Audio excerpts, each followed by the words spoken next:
Hello बच्चों, let's read the question. In an n type silicon which of the following statement is correct? Here four options are given. A, electrons are majority charge carriers and trivalent atoms are the dopants. B, electrons are minority charge carriers and pentavalent atoms are the dopants. C, holes are minority charge carriers and pentavalent atoms are the dopants. And D, holes are majority charge carriers and trivalent atoms are the dopants.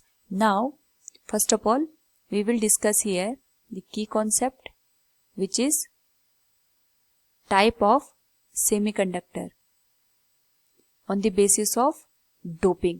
तो doping का मतलब होता है यहाँ पे जब हम किसी भी इंट्रिंसिक सेमीकंडक्टर की बात करें तो इंट्रिंसिक सेमीकंडक्टर में जितने भी एटम्स होते हैं ये एक ही टाइप के यहाँ पे यूज होते हैं. यानी जो इंट्रिंसिक सेमीकंडक्टर होता है ये प्योर होता है.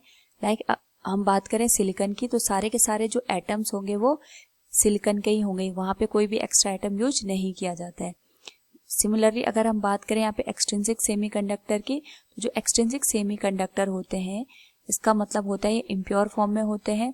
इम्प्योर फॉर्म का मतलब हो गया यहाँ पे जो भी हम एटम यूज करेंगे उसमें कोई एक्स्ट्रा एटम को हम यहाँ पे ऐड करा देते हैं. एक्स्ट्रा एटम का मतलब यहाँ पे ये होता है अगर हम सिलिकॉन की बात करें तो सारे के सारे एटम यहाँ पे सिलिकॉन के होंगे बट वहाँ पे हम कुछ एक्स्ट्रा कोई अनदर टाइप का एटम ऐड कर देंगे और इसी को हम यहाँ पे डोपिंग कहते हैं. डोपिंग यहाँ पे दो तरीके से की जाती है, या तो हम इसमें कोई पेंटावेलेंट एटम को ऐड करा देते हैं या तो हम इसमें कोई ट्राईवेलेंट एटम को ऐड करा देते हैं.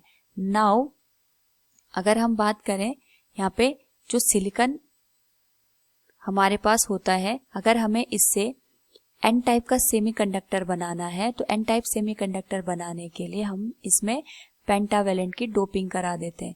और हमें पता है जो सिलिकॉन होता है इसके सराउंडिंग में यहाँ पे चार जो आउटर मोस्ट शेल होती है उसमें इलेक्ट्रॉन प्रेजेंट होते हैं. तो अगर हम यहाँ पे कोई पेंटावेलेंट एटम को कंसिडर करें जिसकी हमने यहाँ पे डोपिंग करी है, like we can consider here phosphorus और नाइट्रोजन, तो इसके आउटर मोस्ट सेल में यहाँ पे 5 इलेक्ट्रॉन होते हैं.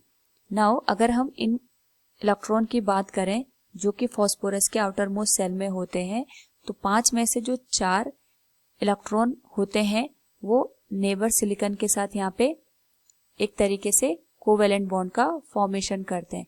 बट यहाँ पे एक जो इलेक्ट्रॉन होता है वो रह जाता है और वो कंडक्शन बैंड में मूव कर जाता है. इसी की वजह से ये एज ए फ्री इलेक्ट्रॉन्स यहाँ पे काम करते हैं.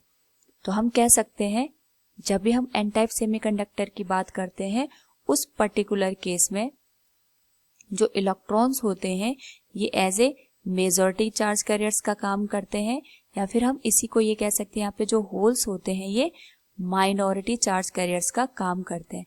अब यहाँ पे जो इलेक्ट्रॉन है ये इस फॉस्फोरस से अलग हुआ है, यानी एक तरीके से ये जो इलेक्ट्रॉन है ये इस फॉस्फोरस ने डोनेट किया है और यहाँ पे जो चार्ज कैरियर्स जनरेट होते हैं वो डोनर एटम से यहाँ पे हमें मिलते हैं. सो फ्रॉम द गिवन जो क्वेश्चन है in n type silicon which of the following statement is correct? Holes are minority charge carriers and pentavalent atoms are the dopants. Option C will be the correct answer. Hope all you understood it. Thank you and best of luck.